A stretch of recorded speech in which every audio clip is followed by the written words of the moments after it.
Hi everyone, my name is Claudia Salador and I'm a holistic lifestyle coach, personal trainer and activator. And first and foremost, I want to start by saying I hope everyone is staying well, safe and healthy during this crazy time that we're in. And I'm going to use this video to talk to you about the things I have learned by being self-employed. And for some of you watching, you might already be self-employed, you might not ever think that you want to be self-employed, which is totally fine. I'm not trying to convince you to be self-employed. Or maybe during this downtime in this pandemic, you've got thinking about maybe you could be self-employed. That could be a route that you want to take after this has all calmed down. I think that some of the points that I'm going to make in this video could be relevant in the position we find ourselves in at the moment, just as general motivational tips to kind of help us keep going through every day during this difficult time. Just a little intro on me about how I got into being self-employed, which I think would be a good place to start. I graduated university in 2017. I got onto a grad scheme in central London at an agency, and after 3 months on the grad scheme, I was offered the job, but I quit. And that is self-employed in the current pandemic. We had a power outage and it's come back on and now it's gone out. We carry on. And 2.5 years later, I found myself running my own freelance business, which was never ever the plan. I could never ever see myself saying that a couple of years ago, but clearly here we are now and things have changed so much. Sometimes the best things aren't planned. Regarding being self-employed, there are so many things that you can learn by reading books and blogs, asking friends, taking courses, and the self-employed world is just so vast now. There are so many people doing it, so many things to read up on, but I think you'll only learn by kind of doing it and putting yourself out there. I will say, just a quick disclaimer, if you are thinking about becoming self-employed, don't quit your day job to start with. Start something from a side hustle. That word side hustle is kind of something that we hear a lot nowadays. Sacrifice some Netflix episodes and sacrifice the late nights don't sacrifice the late nights, do the late nights, work hard and the tempting Zoom quiz night. So sacrifice them and have a plan, work at it, and when the time is right, you'll be able to hit the ground running. So here are my 10 things I have learned on this crazy journey of being self-employed that hopefully can motivate and help you too.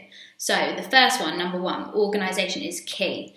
So I'm a pretty organised person, so I knew this was going to be important anyway. I have colour-coded calendars and lists beyond lists, but you don't understand organisation until you're self-employed.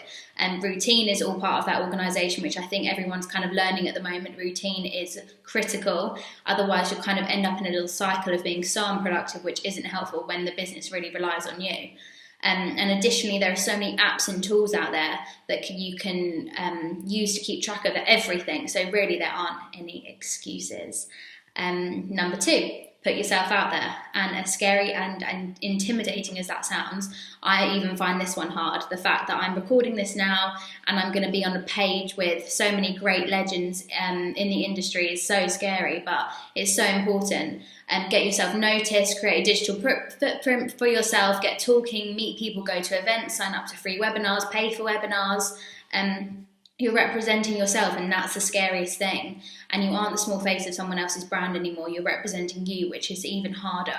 And you're in the firing line. But dig deep. I try and do that. I should do that more often than I do, but it's hard. I understand. I get it. But take the leap. Have confidence. Because I'm doing it now, and if I can do it, then you can definitely do it too.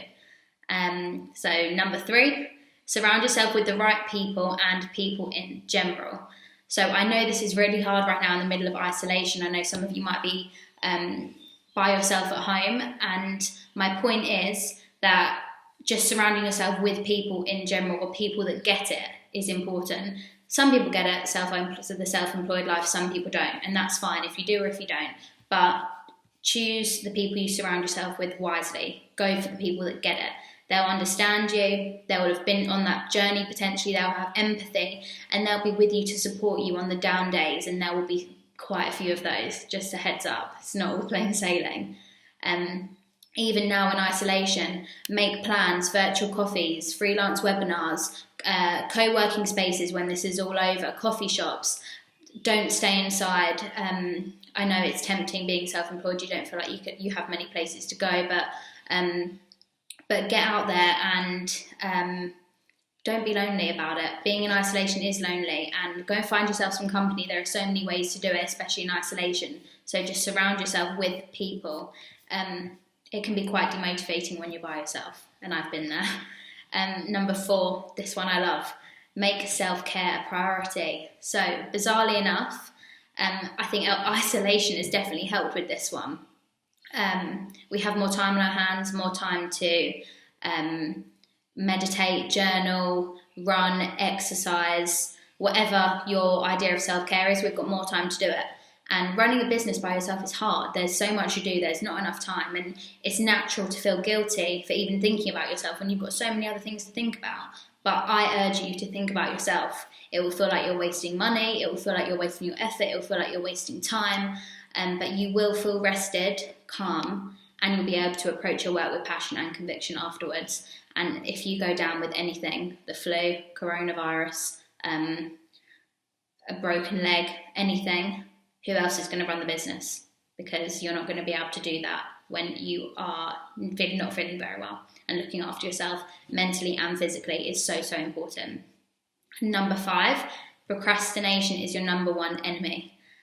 The desire to lie in, the desire to sit outside in this stunning weather and not do anything during the day, to binge watch The Crown or Too Hot to Handle on Netflix, which is my guilty pleasure. It's not a very good show, but it's a guilty pleasure.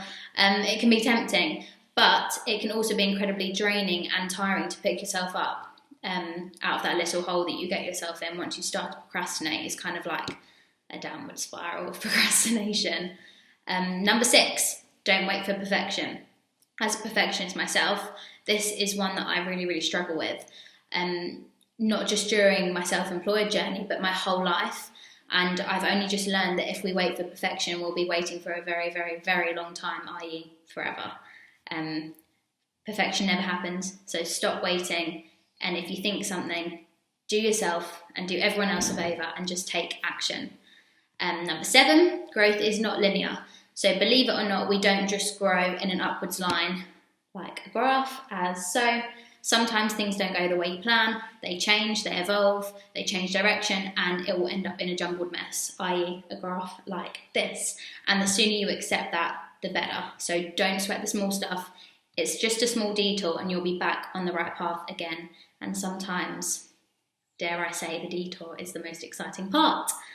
Number 8, being scared is natural. Fear is the body's natural way of preparing you for a challenge. We all know that. There's nothing wrong with fear. It's a totally natural reaction of the body. But what is important is how we respond to it. Step out of your comfort zone, which may only be like the tiniest step one way or the other way. Acknowledge the fear, stare it in the face, and just do it. Number 9, every day is different. One day you're on cloud 9, the next you're down in the dumps. The roller coaster is real. The wave riding is real. I've learned to surf, but believe it or not, on this journey. But once you've ridden the wave a few times, you'll know what to expect and you will be a pro surfer by the end. Number 10, you reap what you sow. Sometimes we are so used to hiding behind a team or a certain individual in the company or wherever you work. But working for yourself means that slacking off involves taking time and money out of your own pocket. You're in charge of your own destiny and you have to get up and show up to get results. And those are the top 10 things I've learned whilst being self-employed, and I think are still so relevant today, especially in isolation. Every day is different, which we know. One day we're feeling great, one day we're not. We reap what we sow. We're all scared. That's totally natural. We have no idea what's going on. The world has never seen anything like this. Every day is different. Procrastination. I think we're all having struggles with procrastination when it comes to work or anything in general. Shall I go to the supermarket? Shall I risk it? Shall I do this? Shall I do that? Self-care. That's another big one that we've been doing. So yeah, those are my 10 tips. And I want to know what you've learned. Share it with me, connect with me on social media channels. What have you learned during this current pandemic? What are you learning if you're self-employed? If you have any questions, please let me know. Stay safe, and also do not forget to donate to the Samaritans. Such a good cause. Donate, donate, donate, and thanks, Giles, for setting this up. Bye, guys.